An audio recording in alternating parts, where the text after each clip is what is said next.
Marcos, capítulo 2, a partir do versículo 23.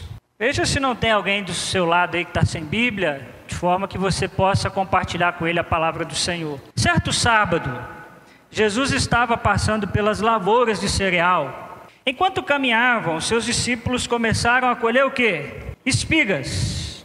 Os fariseus lhe perguntaram: olha, por que eles estão fazendo o que não é permitido no sábado? Ele respondeu: vocês nunca leram o que fez Davi quando ele e seus companheiros estavam necessitados e com fome? Nos dias de Abiatar, o sumo sacerdote, ele entrou na casa de Deus e comeu os pães da presença, que apenas os sacerdotes era permitido comer, e os deu também aos seus companheiros. E então lhes disse: o sábado foi feito por causa do homem, e não o homem por causa do sábado.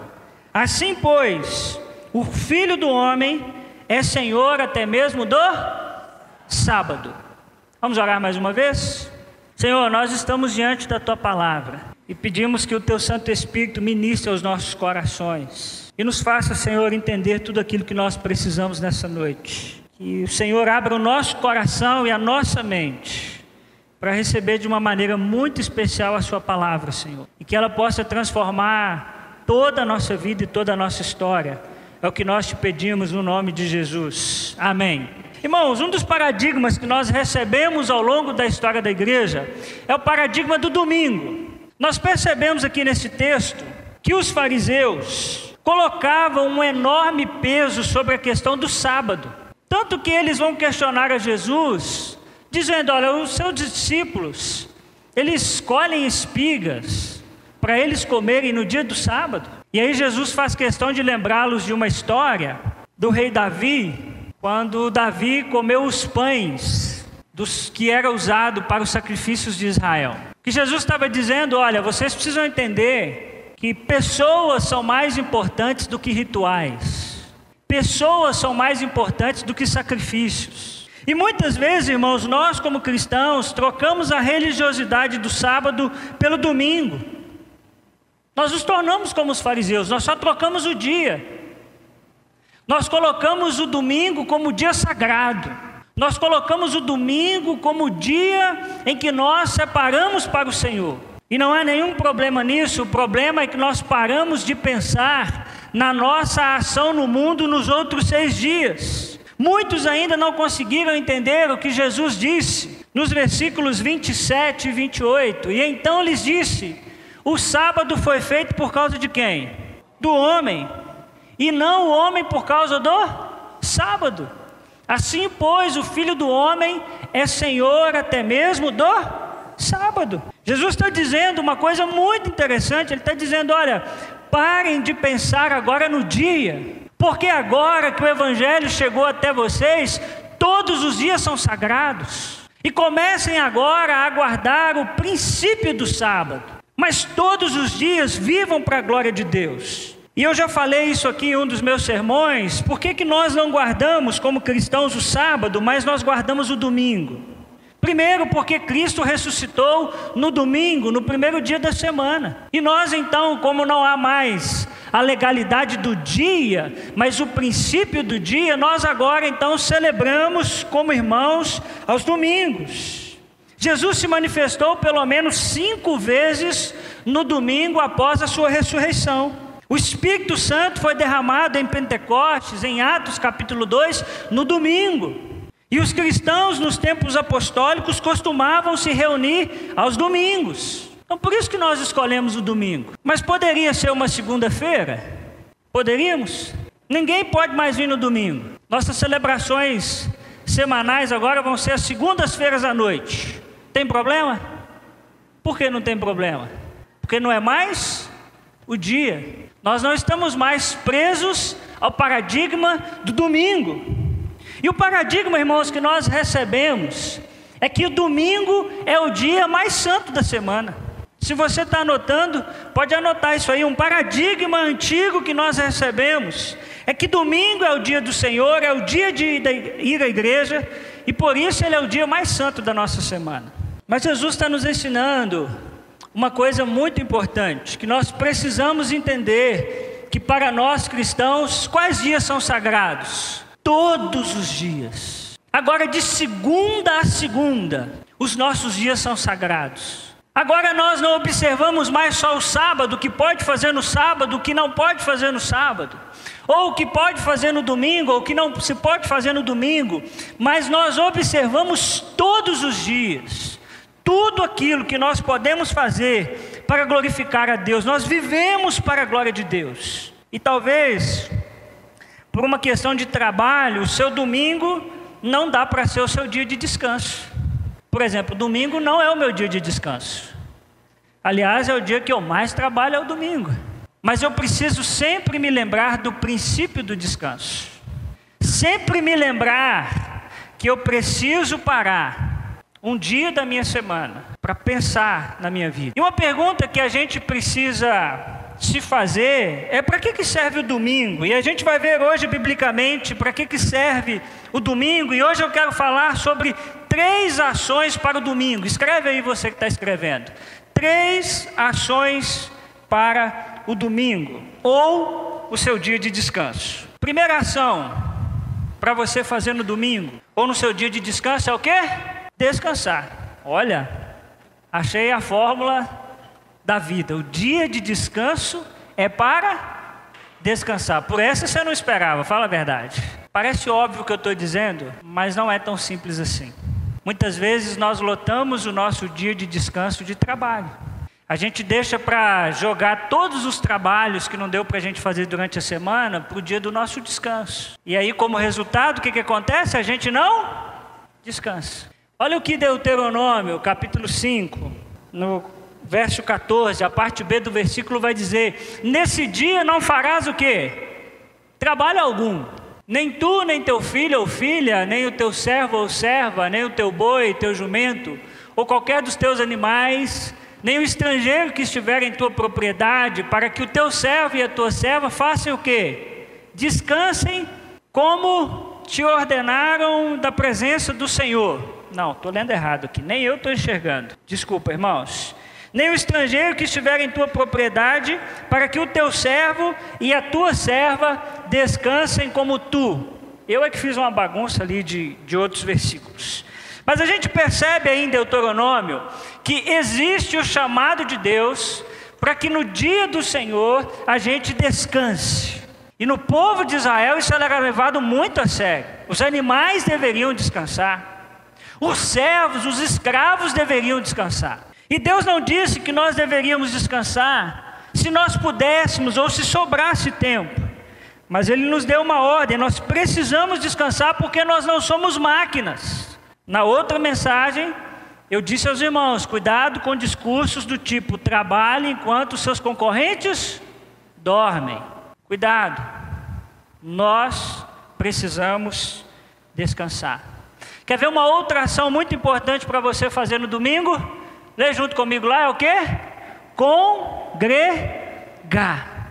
Olha o que Hebreus, capítulo 10, versículo 25 vai dizer. Vamos ler juntos?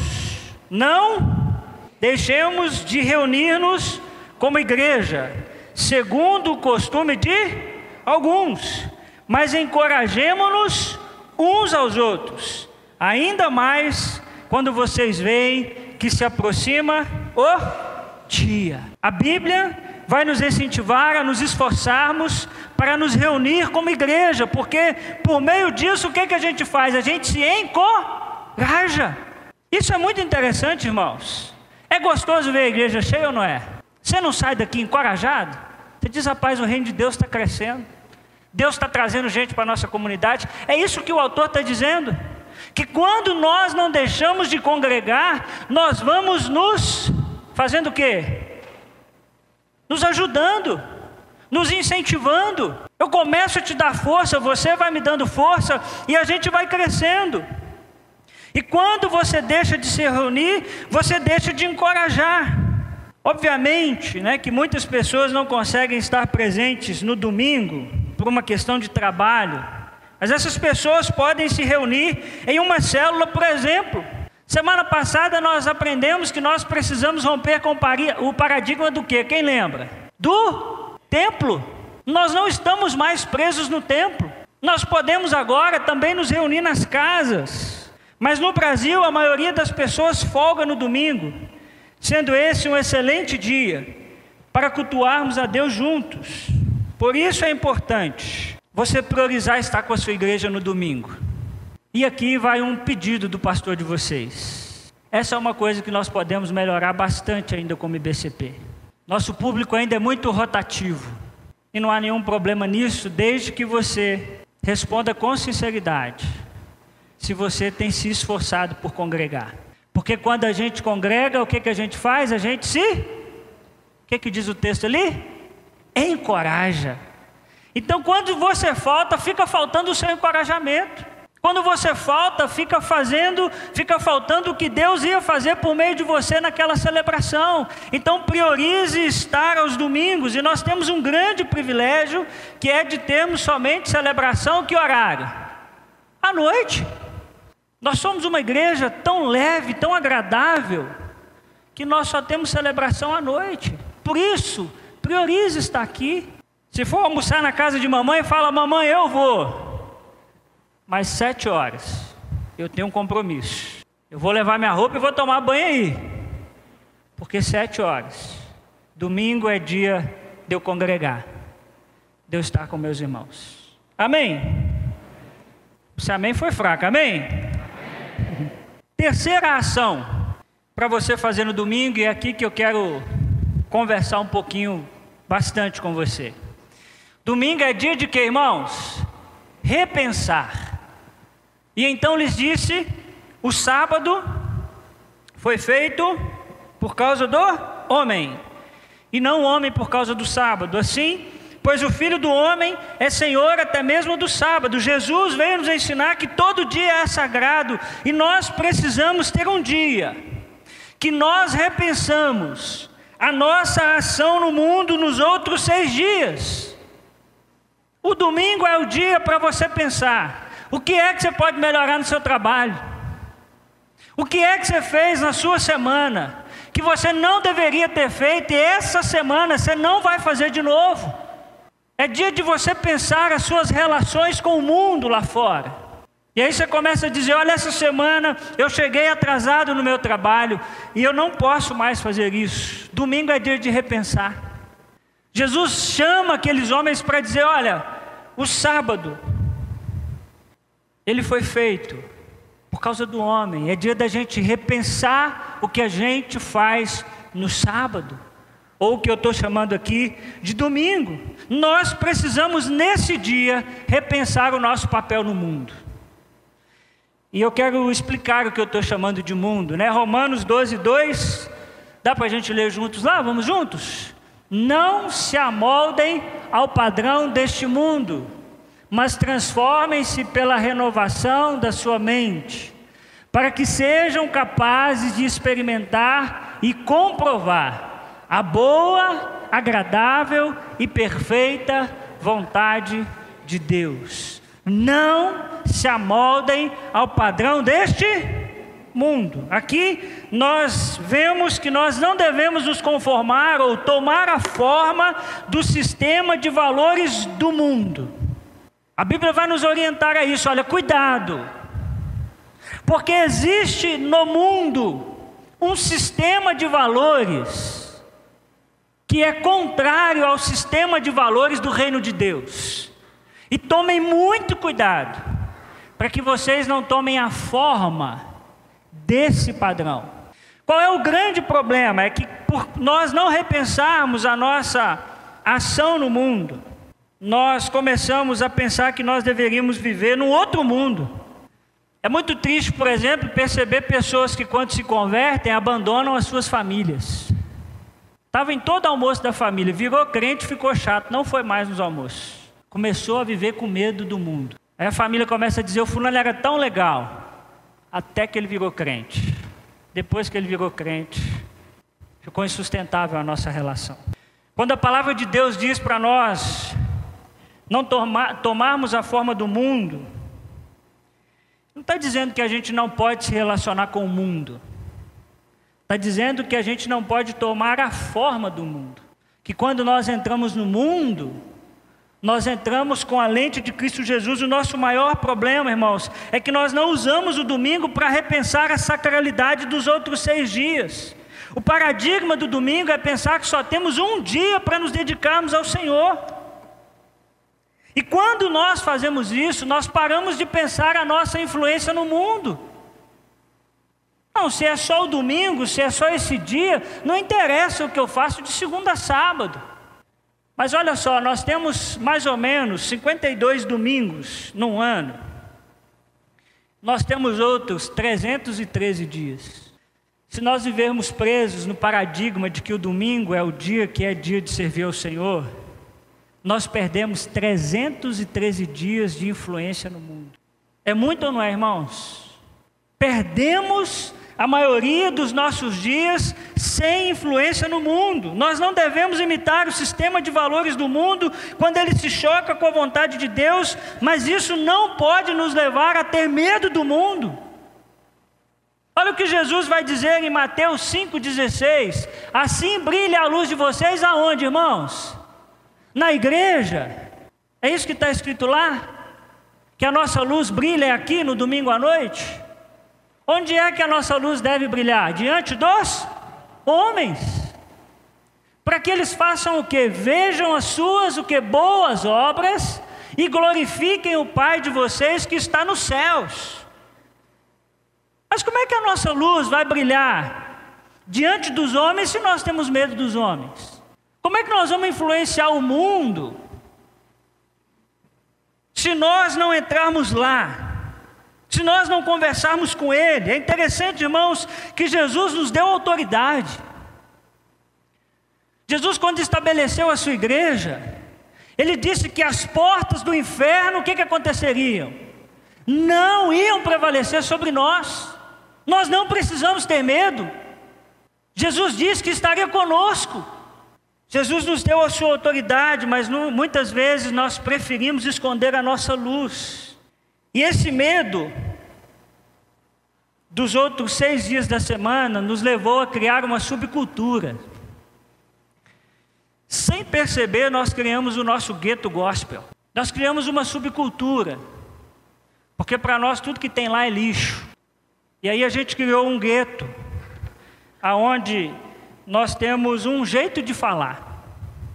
Nós temos um evangeliquez, né? Esses dias um não crente me perguntou assim: pastor, o que é varão? O que é varoa? Eu falei: rapaz, lá na minha igreja não fala isso não. Mas eu acho que varão é homem.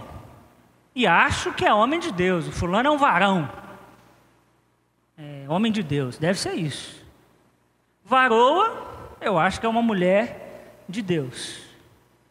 Mas nota que a gente tem jeito de falar. Nós temos um jeito de se vestir. E muita gente ganhou muito dinheiro com moda evangélica.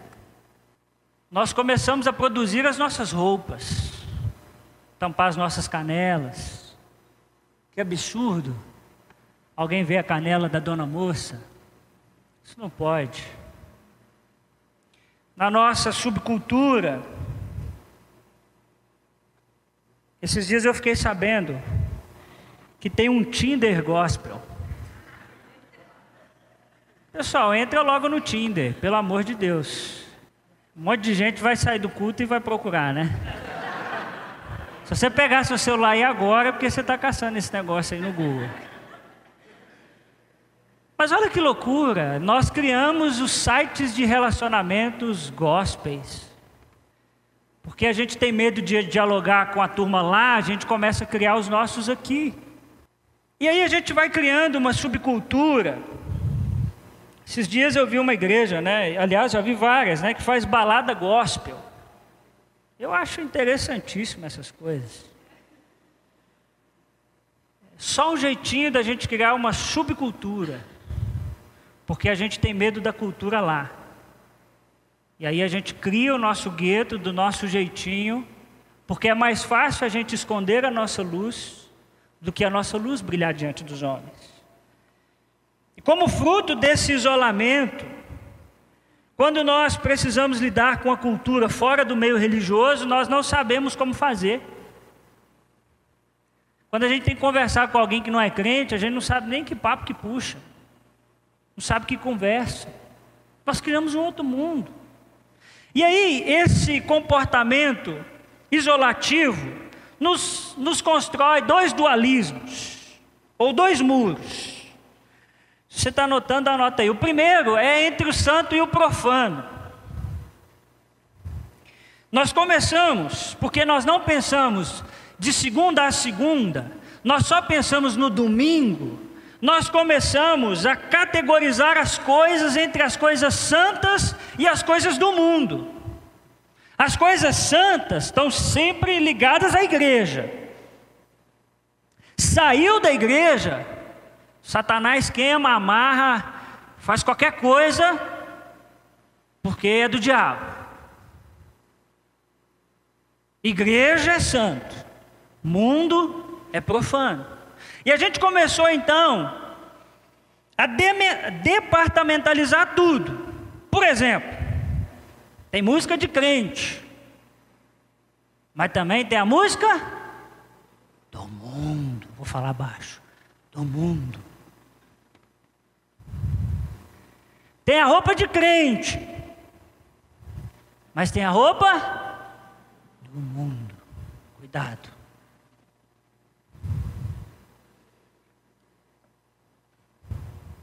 Tem roupa de ir na igreja, tem roupa de ir em festa. Aliás, daqui a pouquinho, irmãs, segura aí que eu vou fazer um comentário sobre isso. Eu tenho um comportamento na minha igreja. Não, mas eu tenho outro comportamento na minha empresa. Não tem problema eu só negar imposto na minha empresa, eu dou o dízimo na igreja. Está tudo certo. O meu dia sagrado é o domingo. As minhas coisas santas são as coisas da igreja. Saiu da igreja, opa, aí é profano, é outro papo. E aí a gente vai se departamentalizando. Nós vamos categorizando as coisas. O grande problema é que nós não conseguimos sustentar esse dualismo. Quando nós falamos, por exemplo, de música, né? Tem música de crente e música do mundo. Qual música é mais bonita? Vivemos esperando o dia em que seremos melhores. Melhores no amor, melhores na dor, melhores em tudo. Dias melhores para sempre. Você cantou na sua mente aí, né, pecador? Outra música é Quem Te Viu Passar na Prova e Não Te Ajudou, quando vê você na bênção vai se arrepender. Eles vão estar na plateia e você no palco, e vão ver Jesus brilhando em você. Quem sabe no seu pensamento você vai dizer: meu Deus, como vale a pena a gente ser fiel. No começo, a minha prova tinha um gosto amargo, mas agora tem sabor, irmão, sabor de mel. Quando a gente canta que, quando alguém vê a gente na bênção, vai se arrepender, os irmãos acham mesmo que isso tem a ver com o Evangelho? Que a pessoa vai estar na plateia e você vai estar no palco? Meu Deus! A gente não consegue sustentar os nossos dualismos. Com muito respeito, eu prefiro cantar dias melhores para sempre, porque eu me lembro que um dia eu vou estar na eternidade, e eu vou ser melhor no amor, eu vou ser melhor na dor, eu vou ser melhor em tudo. Nós não conseguimos sustentar esse dualismo, porque a gente diz que tem uma roupa muito curta, que não é para ir na igreja, ela é para ir numa festa. Irmãos, aí você pisa na bola. Roupa que não serve para ir na igreja, não serve para ir em lugar nenhum. O nosso corpo é templo do Espírito Santo. O que o irmão não pode ver na igreja, o rapazinho da festa também não tem que ver. A gente tem que parar de departamentalizar a vida da gente. Isso aqui, na igreja eu me comporto dessa maneira. Na festa, aí festa não, festa é outro papo. Igreja é santo, agora a festa aqui é profano. E aí a gente começa a viver esses dualismos. E aí a gente não dá conta de sustentar, é muito interessante. Porque, por exemplo, a gente diz que não pode ouvir uma boa música feita por um artista não cristão. Mas nós aceitamos um médico que não é cristão. É incoerente. Você chega na consulta e diz assim: doutor, você é crente? Não, sou não. Então, cancela minha consulta. Secretária, eu só quero consulta se for com um médico crente. Percebe que a gente não consegue sustentar esse dualismo? Os irmãos estão comigo aqui? A gente não consegue, muitas vezes, perceber que nós estamos departamentalizando situações. Irmãos, nós precisamos entender um conceito muito interessante que existe na teologia, que você precisa aprender isso, que é chamado de quê, irmãos? Graça comum. Quem já ouviu falar da graça comum? Pouca gente, que bom, você vai aprender hoje.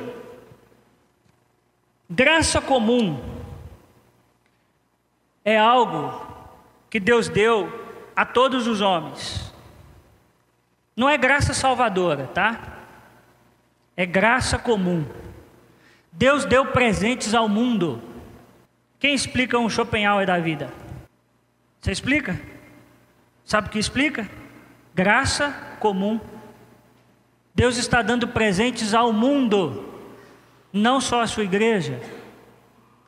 Deus está dando habilidades, Deus está dando criatividade. Graça comum é a graça de Deus pela qual Ele dá às pessoas presentes inumeráveis, que não são parte da salvação. E a palavra comum aqui significa algo que é dado a todos os homens, e não é restrito aos homens em Cristo Jesus. Isso vai aparecer na Bíblia algumas vezes. Olha lá Mateus capítulo 5, versículos 44 e 45. Vai dizer assim: mas eu lhes digo, faça o que, irmãos? Amem os seus inimigos e orem por aqueles que os perseguem, para que vocês venham a ser filhos de seu Pai que está nos céus. Olha que interessante. Isso é Jesus, hein? Porque Ele faz raiar o quê? O sol. Sobre quem? Os maus e bons. E derrama chuva sobre justos e injustos. Sabe o que é isso? Quem mata a charada? Graça comum. Não chove só lá na sua casa, chove? Chove na sua casa porque você é crente, no seu vizinho não chove, porque ele não é crente. Isso acontece? Não. Por quê? Porque existe a graça comum de Deus. O sol nasce para os bons e para os maus. A chuva cai para os bons e para os maus. Então Deus dá criatividade para nós, mas Deus também dá criatividade para o mundo. E nós precisamos ter esse discernimento. Olha lá no Salmo 145, a graça comum vai aparecer também no Antigo Testamento. O Senhor é bom para quem? Só para a IBCP? Para quem? Para todos. A sua compaixão alcança quantas criaturas? Algumas? Todas as criaturas. Os olhos de todos estão voltados para ti, e tu lhes dás o alimento no devido tempo. Abres a tua mão e satisfazes os desejos de quais seres vivos? Todos. Graça comum de Deus. Por isso, irmãos, nós podemos consumir cultura fora do ambiente cristão, porque Deus está dando presentes ao mundo. Deus está dando presentes ao mundo. Nós precisamos parar de departamentalizar a vida. Não podemos perder o que Deus está fazendo no mundo, nos outros 6 dias e por meio de outras pessoas. Deus está dando tanta coisa boa ao mundo também.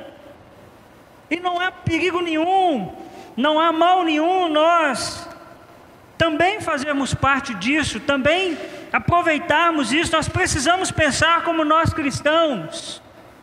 Podemos produzir cultura para o mundo e não só para o ambiente religioso. Nós precisamos acabar com a ideia de que a esfera pública não é problema nosso. de que nós, como cristãos, não temos nada para oferecer ao mundo.